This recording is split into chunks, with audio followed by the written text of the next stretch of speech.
할렐루야.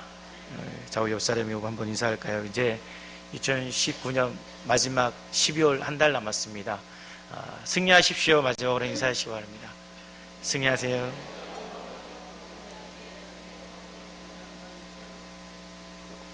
네, 승리하시길 바랍니다. 네. 마태복음 26장에 보면은 예수님의 겟세마네 기도의 장면이 나옵니다.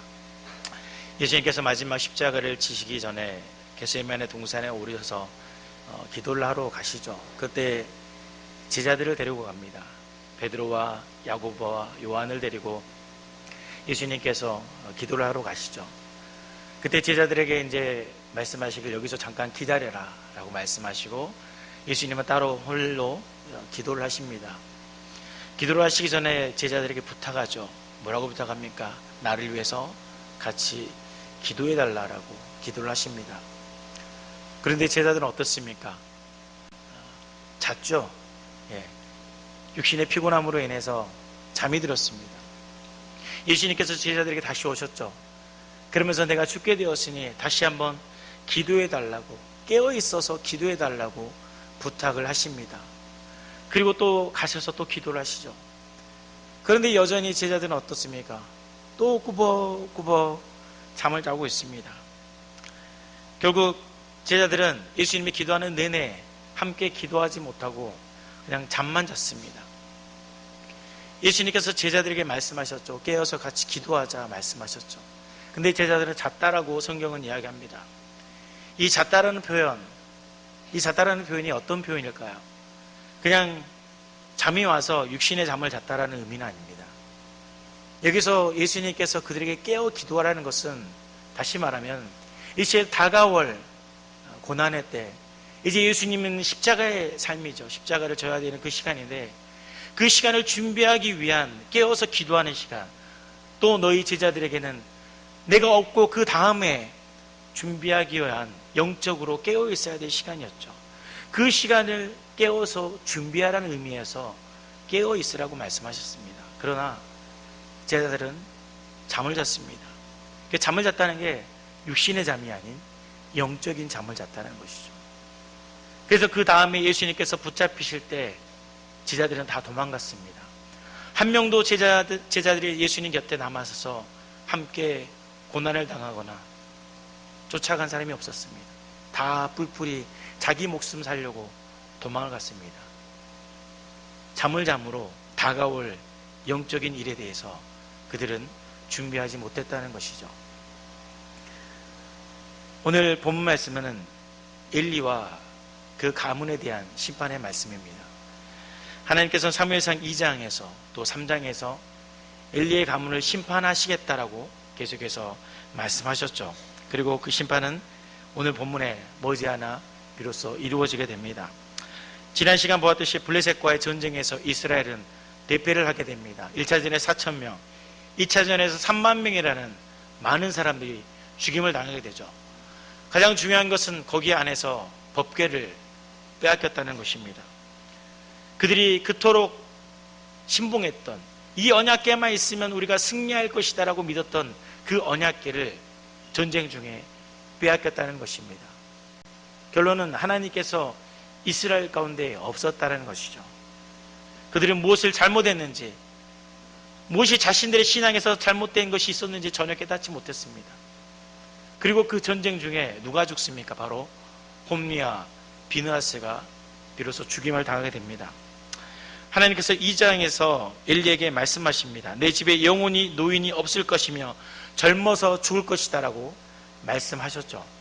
그리고 말씀하시기를 2장 34절에 보면은 내 두 아들 홈리와 비느하스가 한날에 죽으리니 그 둘이 당할 그 일이 내게 표징이 되리라 말씀하셨습니다. 한날 한시에 이 두 아들을 한 번에 죽이겠다라고 하나님께서 분명히 말씀하셨죠. 그리고 마침내 그 표징으로서 오늘 블레셋과의 전쟁에서 이 홈리와 비느하스가 죽임을 당하게 됩니다. 그런데 본문을 보면은 그들이 전쟁 중에 죽은 것은 자연스럽게 죽은 것이 아니라 하나님께서 그들을 죽이셨다는 거죠. 보면은 3장 4절에 보면은 홈리와 비느하스가 어디에 있었냐면 실로에 있었습니다. 실로에 머물고 있었는데 1차전에서 이스라엘 백성이 패배를 하죠. 그리고 2차전에서 언약궤를 가져오는 과정이 있습니다. 그런데 그 그려지는 과정들이 마치 일부러 각본되듯이 짜지는 모습이 보여집니다. 언약궤를 가지고 오는데 하필이면 홈리와 비느하스가 그것을 들고 옵니다. 만약 언약궤를 찾지 않았다면, 그들이 전쟁에서 굳이 실패하지 않았다면 홈리와 비느하스가 올 일이 없었습니다. 그러나 하나님은 이스라엘을 패배하게 하시고 그리고 언약궤를 그들로 하여금 들고 오게 하십니다. 하나님의 섭리죠. 그리고 그 전쟁 속에서 하나님께서 그 언약궤를 블레셋에 넘겨주십니다. 이 모든 과정들이 하나님이 계획하신 일이죠. 특별히 이스라엘을 심판하시기 위함이었고, 또한 엘리의 가족 홈리와 비느하스 또한 엘리를 심판하시기 위한 하나님의 그림이셨습니다. 그리고 그 도구로 블레셋을 사용하신 거죠. 지난 시간에 말씀드렸듯이 블레셋과의 전쟁이 특별히 어떤 이유가 있어서 전쟁한 것이 아닙니다. 그냥 영토 확장일 것이라고 생각할 뿐이지 둘이 왜 싸우게 됐는지 전혀 드러나지 않습니다. 한마디로 이 모든 사건들이 하나님이 이스라엘을 심판하고 또한 홈리와 비느하스를 심판하기 위한 하나님의 방법이셨다는 것이죠. 그리고 마침내 홈리와 비느하스가 죽었더라라고 기록을 하고 있습니다. 성경에서 어떤 사람에 관한 죽음에 대한 이야기를 할 때 보면은 어떤 이들에 관해서는 누가 어떻게 살고 몇 세 죽었더라 세부하게 기록을 합니다. 그런데 어떤 곳에서는 그냥 아무 말도 없습니다. 죽었다. 아무런 표현 자체가 없습니다. 지금 홈리와 비느하스를 보십시오. 죽었더라. 이 한마디로 그냥 끝이 납니다. 이게 주는 의미가 어떤 것이냐면 이들이 한마디로 하나님의 말씀에 뜻대로 살지 못했다는 걸 보여주는 것이죠. 하나님을 의지하고 하나님의 뜻 가운데 살아간 사람은 성경에서 그 죽음에 관해서 참 많은 이야기들을 이야기합니다. 그러나 그렇지 못한 사람들, 악인에 관해서는 하나님이 그냥 단순히 죽었다 그렇게 표현합니다. 지금 홈리와 비느하스는 바로 죄악으로 말미암아 죽었다라고 표현하고 있는 것이죠. 그리고 이 죽음과 패배의 소식이 마침내 실로에 전달이 됩니다. 이때 어떤 베냐민 사람이 실로에 와서 이스라엘이 패배했다는 소식을 전하죠. 그때 엘리는 무엇을 하고 있었습니까? 길 옆에 자기의 자리에 앉아서 기다리고 있었습니다. 그리고 성경은 말하기를 그가 하나님의 괴로 마음이 떨릴 때라고 이야기를 하고 있습니다. 이것은 마치 하나님의 심판이 곧 들이닥칠 것이라는 것을 보여주고 있는 것이죠.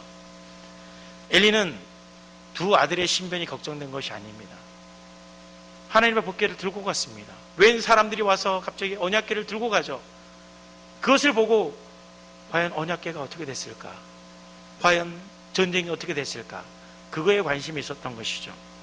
그래서 그 뒤에 보면은 엘리가 죽임을 당할 때 보면은 아들들이 죽었다라고 했을 때 죽인 게 아닙니다. 법궤가 빼앗겼다라는 말을 듣고 목이 불어서 죽습니다. 이 베냐민 사람이 어떻습니까? 옷을 찢고 머리에 티끌을 쓰고 그리고 성중에 들어옵니다. 많은 사람들이 그 모습을 바라보게 되죠. 아, 무슨 일이 벌어졌구나. 무슨 일이 분명히 생긴 거야. 사람들이 물어봅니다. 도대체 어떤 일이 있었는지. 그러자 그 사람이 이야기하죠. 이스라엘의 패배 소식을 이야기합니다. 온 성이 그 이야기를 듣고 울고 부르짖기 시작하죠. 근데 이 장면 속에 보면은 14절에 엘리가 그 소리를 듣고 이게 무슨 일인가 하여 묻습니다. 본문을 보면 아무렇지 않게 보이지만은 여기에도 또 숨은 것이 있습니다. 원래 이 패배의 소식은 누가 먼저 들어야 되냐면 엘리가 들어야 됩니다. 이스라엘의 사사였고 제사장입니다. 당연히 이 소식을 제일 먼저 들어야 됩니다. 그런데 엘리는 그 소식을 듣지 못합니다. 나중에 사람들이 울부짖는 소리를 듣고 무슨 일인가 하여 묻고 나중에 알게 되는 것이죠. 이것이 무엇을 뜻하는 것일까요? 점점 역사 속에서 엘리가 제외되고 있는 모습입니다. 한나와의 기도 속에서도 그랬죠. 한나의 기도를 그 기도 속의 뜻을 제대로 알지 못하고 그녀를 독주를 끊어라, 포도주를 끊어라, 그런 이야기를 했었고, 그리고 또한 사무엘과 하나님과의 대화 속에서 자신이 직접 듣는 것이 아니라 사무엘을 통해서 듣습니다. 또 가장 중요한 것은 무엇이냐면 엘리의 두 아들들의 악행에 대해서 나중에 듣습니다. 무엇인가 역사 속에서 자꾸 뒤로 점점 쇠퇴해져 가는 모습입니다. 우리가 흔히 어떤 소식을 들을 때가 있습니다. 직장 생활 하시다 보면 오늘 휴무인데, 혹시 그런 경험 있으십니까? 출근했는데 오늘 휴무라고 집에 가라고 얘기 들으신 적 있나요? 그런 적은 없으시죠? 저는 그런 적 한 번 있습니다.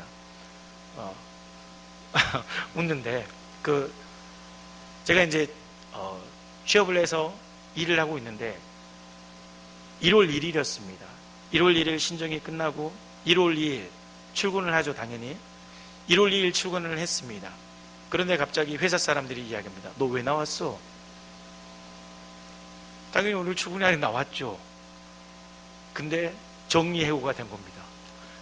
그게 여러 명이 됐어요. 저 혼자만 된 게 아니라 여러 사람이 정리해고 된 거예요. 근데 그걸 통보를 안 해준 겁니다. 12월 31일 일 열심히 하고 집에 가서 1월 1일 송구영심에 드리고, 그리고 1월 2일 갔더니 왜 왔냐고 저한테 물어보면 제가 뭐라고 하겠습니까? 이런 경험이 저도 있습니다. 소식을 나중에 듣는다. 흔히 말하는 요즘 말로 하면 왕따죠. 왕따. 일부러 이야기를 하지 않는 것들. 그런 거죠. 지금 엘리가 이야기를 나중에 들었다는 것은 바로 그런 뜻입니다. 하나님이 엘리를 점점 그의 역사에서 제외를 시키는 거죠. 직접 얘기하지 않으십니다. 간접적으로 이야기하시고 나중에 듣게 하시고, 엘리가 전혀 이스라엘의 공동체 안에 속하지 못한 소외된 그런 모습들을 볼 수 있습니다. 이것이 곧 그에게 임할 심판을 보여주는 것입니다. 소식 전하는 자가 이야기하죠. 이스라엘의 패배, 그리고 두 아들의 죽임, 그리고 마지막으로 법궤를 빼앗겠다는 이야기를 듣습니다. 이 순서에서 무엇이 가장 중요한 것이 바로 보여지죠. 바로 마지막 하나님의 법궤가 빼앗겼다는 마지막 소식을 듣습니다. 이 소식을 듣고 어땠습니까? 바로 뒤로 넘어져서 목이 부러져서 엘리가 죽임을 당하겠죠. 이 하나님의 법궤가 빼앗겼다는 것은 지난번에 말씀드렸듯이 큰 의미가 있습니다. 하나님께서 떠나셨다는 것이죠. 뒤어 나오는 비느하스의 아내도 마찬가지죠. 출산해서 해산을 낳습니다. 물론 출산의 때가 되지 않았습니다. 근데 아이를 낳았습니다. 출산의 기쁨이 있어야 되잖아요. 그러나 시아버지도 죽고 남편도 죽었습니다. 슬픔 가운데 해산하여 그 아이의 이름을 무엇이라고 짓습니까? 이가봇이라고 짓습니다. 이는 하나님의 영광이 떠났다라고 말을 하고 있는 것이죠.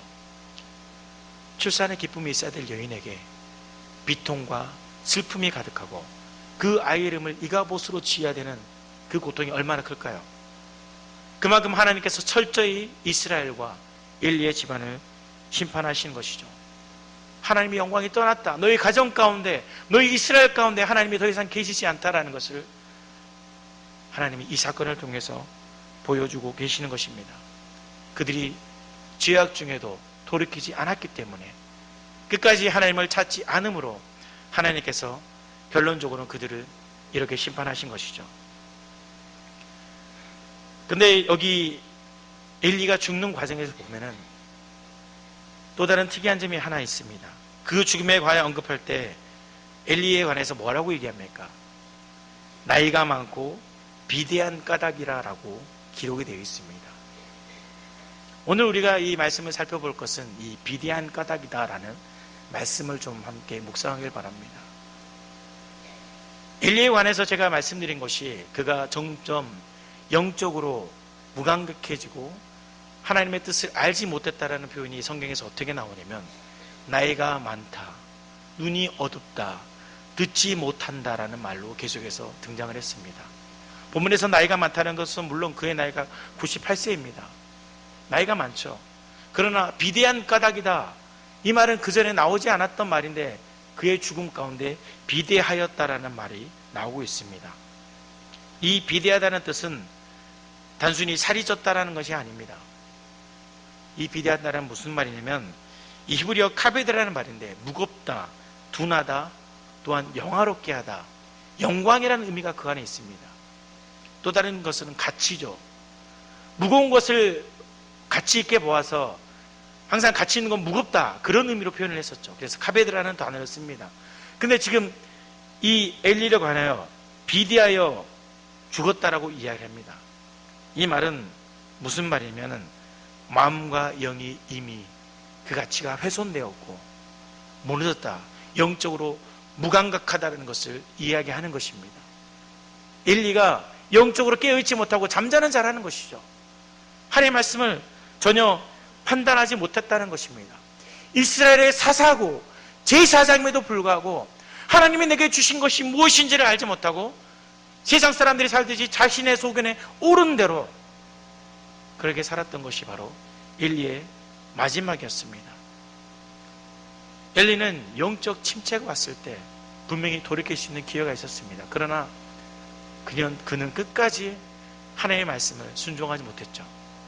자신의 소견에 옳은 대로 했습니다. 그래서 그의 모습이 비대한 까닭이다, 점점 영적으로 타락한 그의 모습을 가리키고 있는 것입니다. 오늘날 우리가 과연 영적으로 깨어 있는가? 이 질문을 우리가 한번 던져보고 싶습니다. 나는 과연 영적으로 깨어 있는가? 깨어 있다고 말할 수 있지만은 아니, 어쩌면 잠자고 있을지도 모릅니다. 앞서 예수님의 기도에 관한 말씀드렸죠. 베드로전서 5장 8절에 나중에 이렇게 기록을 합니다. 근신하라, 깨어라, 너의 대적 마귀가 우는 사자와 같이 두루다니며 삼킬 자를 찾는다라는 이야기를 합니다. 왜 이런 얘기를 하게 됐을까요? 베드로는 예수님이 죽으시는 그날 밤 잠을 잤습니다. 영적으로 잠을 잤죠. 그가 잔 결과가 어떤 것인지를 잘 알고 있습니다.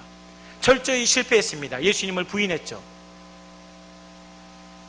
자신은 자신했습니다. 끝까지 예수님에 쫓아갈 수 있을 것이다, 예수님이 죽는 그 순간까지 자기는 가겠다라고 호언장담했습니다. 그러나 그는 잠을 잤습니다. 영적으로 깨어있지 못했습니다. 결국은 예수님을 배반했던 제자였죠. 그래서 베드로전서 5장 8절에 이렇게 근신하라, 깨어라, 너희 대적 마귀가 우는 사자와 같이 삼킬 자를 찾는다라는 이야기를 하는 것입니다. 깨어라 하는 거죠. 마지막 시대 너희들이 깨어 있어야 된다는 겁니다. 안 그러면 마귀 사탄이 와서 너희들을 삼키기 때문에 깨어야 된다라고 말을 하는 것입니다. 영적 침체의 원인에 대해서 마틴 로이드 존슨 목사님께서 이런 이야기를 했습니다. 세 가지를 언급했는데 첫 번째는 기질적인 거랍니다. 사람이 담즙질이라든지 들어보셨습니까? 담즙질, 다혈질, 우울질, 점액질, 이런 사람들의 성격이 있다고 합니다. 그런데 여기서 우울질을 가지고 있는 사람들이 영적 침체에 빠지기 쉽다는 것이죠. 한마디로 우울증 증세가 있으신 분들, 혼자 있기 외로워하시고 그런 분들이 영적 침체에 빠지기 쉽다는 거죠. 또한 두 번째로 신체적으로 질병이 있을 때 몸이 아프면은 자꾸 뭐를 하기 싫잖아요. 귀찮고. 그러면 또 영적 침체에 빠진다는 것입니다. 마지막으로는 마귀가 우리를 영적 침체에 빠지게 한다는 것이죠. 그래서 이런 영적 침체를 이겨내기 위해서는 경건 생활을 꾸준히 할 때 이겨낼 수 있다라고 로이드 존스 목사님이 그렇게 말씀하셨습니다. 그렇다면 엘리의 영적 침체는 어땠습니까? 그는 먼저 하나님의 뜻을 알지 못하고 어둠에 빠졌습니다. 사람들이 성전에서 술 취하고 방탕한 일을 할지라도 전혀 그것에 대해서 관여하지 않았습니다. 한나가 기도를 왔을 때 어땠습니까? 그녀가 기도할 때 포도주를 끊어라 권유를 하죠. 근데 만약 그 사건만 보면은 엘리가 그래도 한나에게 포도주를 끊으라는 좋은 이야기를 하는구나 라고 볼 수 있습니다. 그러나 그것이 아닙니다. 그 당시 수많은 사람들이 성전 안에서 성마가 와서 술 먹고 취하고 자는 일들이 비일비재했다는 것이죠.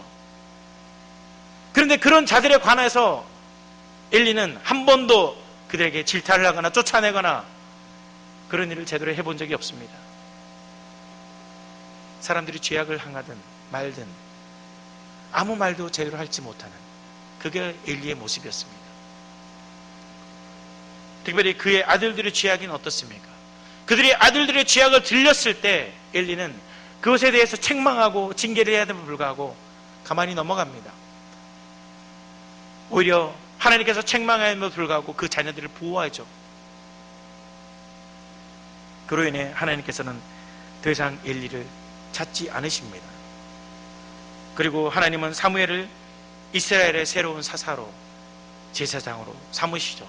그러면서 말씀하시기를 나를 위하여 충실한 제사장을 세워 그 사람을 말미암아 내 마음과 뜻을 행할 것이다 라고 이야기를 하십니다. 마침내 엘리의 가문은 영적 무기력감, 침체로 인해서 결국 심판을 받게 됩니다. 그렇다면 우리는 이러한 영적 침체를 겪고 있지 않을까요? 우리는 깨어 있습니까? 예배를 드리고 있다고 해서, 말씀을 듣고 있다고 해서, 기도를 한다고 해서 영적으로 깨어 있다, 그렇게 자부할 수는 없는 것입니다. 우리가 히브리서 4장 12절 말씀을 보면 어떻게 기록되어 있습니까? 우리 4장 12절 말씀을 한 목소리로 다 같이 읽어보도록 하겠습니다. PPT 좀 보여주세요. 히브리서 4장 12절 말씀입니다. 시작. 하나님의 말씀은 살아있고 운동력이 있어 좌우의 날선 어떤 것보다 예리하며 혼과 영과 관절과 골수를 찔러 쪼개기까지 하며 또 마음의 생각과 뜻을 판단하나니. 네, 우선 보여주십시오. 보면은 하나님의 말씀은 살아있다고 합니다. 운동력이 있다고 합니다. 그래서 좌우의 어떤 것보다 예리해서 찔러 쪼개는 능력이 있다라고 말씀을 하죠. 이 말씀은 생명력이 있어서 우리가 어떤 마음을 품고 있든 굳은 마음이든 그 마음을 찔러서 쪼갤 수 있는, 그게 바로 하나님의 말씀입니다. 다시 말하면 하나님의 말씀을 들었을 때 내 마음에 찔림이 있어야 되는 거예요. 은혜를 받아야 되는 겁니다. 그런데 말씀에 찔림이 없다, 말씀에 은혜가 없다, 이미 영적으로 무감각해지기 시작한 것입니다. 네, 됐습니다. 관계별로 전화통화 시간이라는 유머가 좀 있습니다. 제가 좀 가져왔는데, 아마도 전화를 하는데 통화 시간이 있습니다. 누군가 통화할 때 전화 시간을 책정한 건데, 일반적으로 남자가 남자와 통화할 때 몇 분이냐면, 보여주세요. 59초라고 합니다. 1분도 안 되죠. 남자들은 전화통화 오랜 거 싫어합니다. 짧게 굵고 그냥 논것만 간단히 그래 끊는 거 좋아합니다. 그러시죠? 인정을 안 하시는데. 예. 그 다음에 아들과 엄마가 통화할 때 50초. 이거보다 더 길게 하시면 아들이 효자입니다. 아들 칭찬해 주세요. 그리고 아들과 아버지 통화 시간이 30초. 참 아버지랑 통화하는 게 힘들죠. 저도 아버지랑 통화하는 게, 아버지가 그냥 자연스럽게 어머니 바꿔주세요. 그래 엄마 바꿔줄게. 길게 못합니다. 항상 아버지가 전화 받으면 일상에 좀 어떠세요? 뭐 어떠십니까? 얘기하다 보면 그래 엄마 바꿔줄게, 이렇게 되거든요. 아버지랑은 통화가 좀 길게 안 됩니다. 근데 그 다음에 또 보시면은 남자가 여자친구랑 통화할 때 1시간 23분 59초. 참 오래 통화합니다. 그죠? 1시간 넘도록. 근데 여자와 여자 통화 시간 보이죠? 5시간 29분 59초. 공감하시나요? 네. 저도 옆에서 보니까는 정말 오래 통화하더라고요. 계속 전화하면 계속 통화 중인 거예요. 보면은 여자친구랑 통화하는구나. 네, 알겠더라고요. 근데 반대로 보면 여자와 남자친구 통화 시간을 보면 1분 20초. 짧습니다. 한마디로 연애 기간 동안은 남자가 적극적이에요. 그래서 전화도 더 많이 하고 더 하는데, 여자분들은 전화를 잘 안 하는 것 같아요, 보면은. 그래서 남자가 여자한테 더 많은 애정을 쏟죠. 그런데 여기에 반전이 있습니다. 결혼 이후에 어떻게 될까요? 남편이 아내와 통화 시간 몇 초? 3초. 3초 만에 어떻게 통화를 끝낼까? 이해 안 되시죠? 근데 정말 그러실걸요? 전화하셔가지고 여보세요? 어디야? 집, 그래. 3초. 용건만 간단히. 나 늦어? 끊어. 밥 먹고 들어가? 끊고. 3초예요. 별말 안 합니다. 항상 용건만 간단히 3초. 이거보다 길게 하시면 남편 잘해 주셔야 되는 거예요. 그런데 반대로 아내가 남편에게 통화할 때 통화 시간이 어떻게 될까요? 얼마나 하실까요? 아내가 남편한테 전화할 때는 통화 시간이 어떻게 되면 부재중 13통, 부재중 14통. 안 받아요, 전화를. 네? 이해되세요? 물론 여기 계시는 우리 남자 성도님들은 아내분에게 참 잘하시는 거 제가 믿습니다.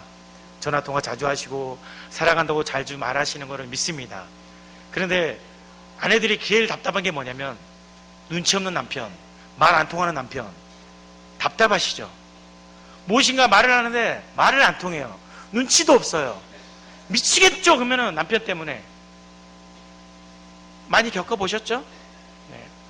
그러면 이제 아까 제가 하는 말과 또 반대된 일인데, 아무튼 관계 속에서 보면은 눈치 없고 답답하면은 힘들어합니다.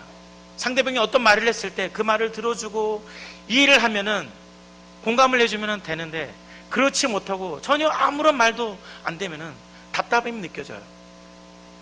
말씀도 마찬가지입니다. 하나님 입장에서 생각해 보십시오. 하나님의 말씀은 살아있고 운동력에 있어 좌우의 어떤 날성금보다 예리하여 혼과 영과 골수를 쪼갠다고 말씀하셨는데, 말씀이 선포되는데 찔러지는 게 없어요. 은혜가 없습니다. 하나님 보시기 어떨까요? 답답함이 없을까요? 괴롭지 않으실까요?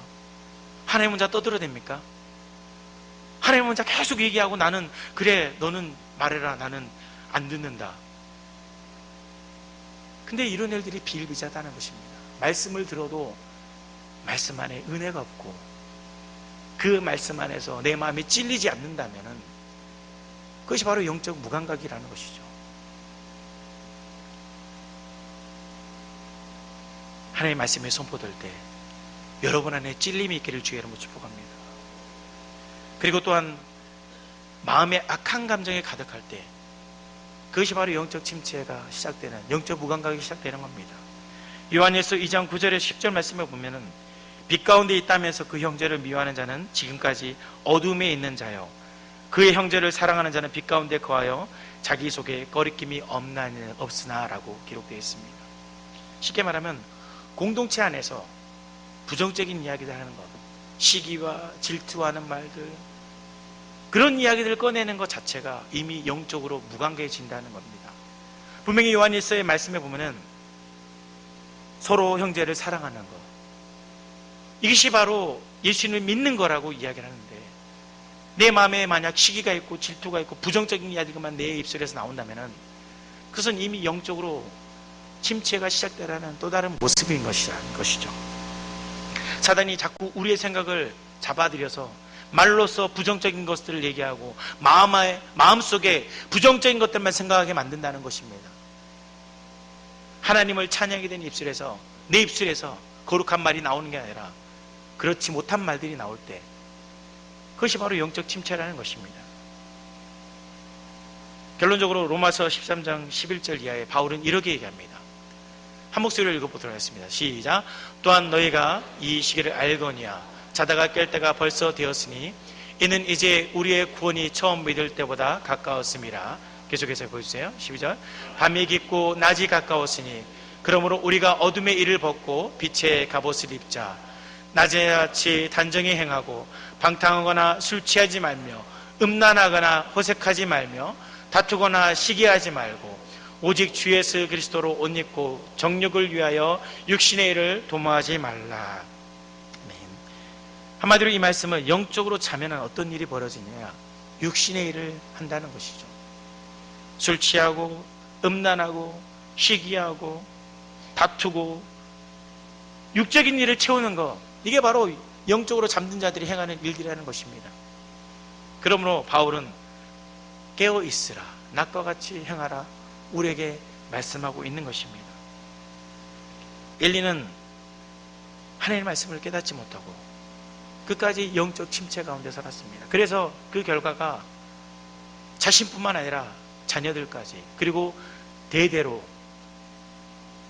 늙은 자가 없이 다 죽어야 되는 그런 저주를 받아야만 했습니다. 그가 깨어있지 못함으로, 잠잠으로 이런 일들이 벌어지게 된 것이죠. 무엇이 진리인지, 무엇이 정말 하나님이 원하시는 뜻인지를 알지 못했습니다. 사람들이 죄악을 행하며도 그것을 그냥 가만히 놔뒀고, 자신의 자녀들이 죄악을 범하며도 그것도 그냥 묵인했습니다. 하나님의 뜻과는 별개로 자신의 뜻대로 살았다는 것이죠.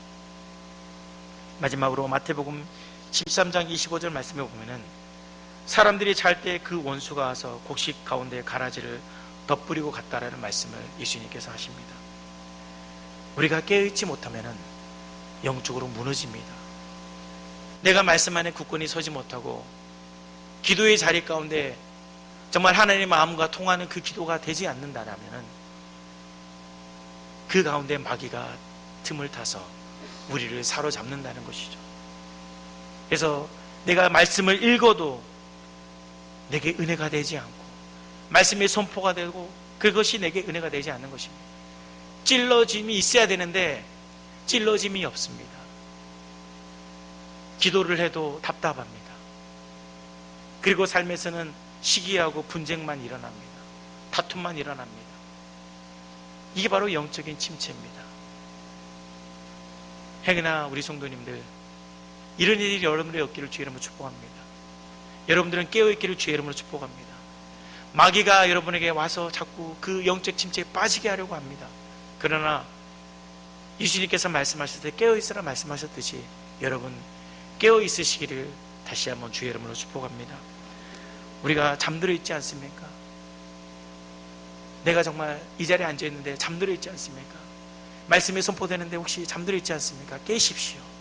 깨어서 하나님의 말씀을 들으시고 믿음으로 살아가시기를 주의 이름으로 축복합니다. 엘리는 우리에게 그와 같은 경고의 말씀입니다. 하나님의 경고를 깨닫지 못하 결국은 죽임을 당했던 엘리. 우리는 깨어있어서 하나님의 축복을 받는 우리 성도님 되시기를 마지막으로 축복드립니다. 기도하겠습니다. 하나님 감사합니다. 우리가 혹시 잠들어 있지 않습니까? 주의 말씀을 듣고 그 말씀을 들을 때 내 마음에 찔림이 있고 회개와 눈물이 있어야 될진데, 행여나 말씀을 들을 때 무감각하여 아무런 반응이 없고 기도하여도 여전히 답답하고 때로는 시기와 질투와 다툼만 우리의 삶에 있지 않습니까? 아버지, 영적으로 내가 잠들어 있지 않습니까? 하나님, 엘리는 영적으로 잠듦으로 인해서 결국 그 가정 가운데 심판이 이르렀습니다. 하나님, 우리가 엘리와 같이 영적으로 잠든 자가 되지 않도록 도와주시고 깨어있어서 하나님의 말씀을 듣게 해주시고 하나님의 우리 안에 뜻하신 것이, 원하시는 것이 무엇인지를 깨달아 행할 수 있는 믿음의 성도님을 되게 하여 주시옵소서. 감사드리며 예수 그리스도로 기도합나이다. 아멘.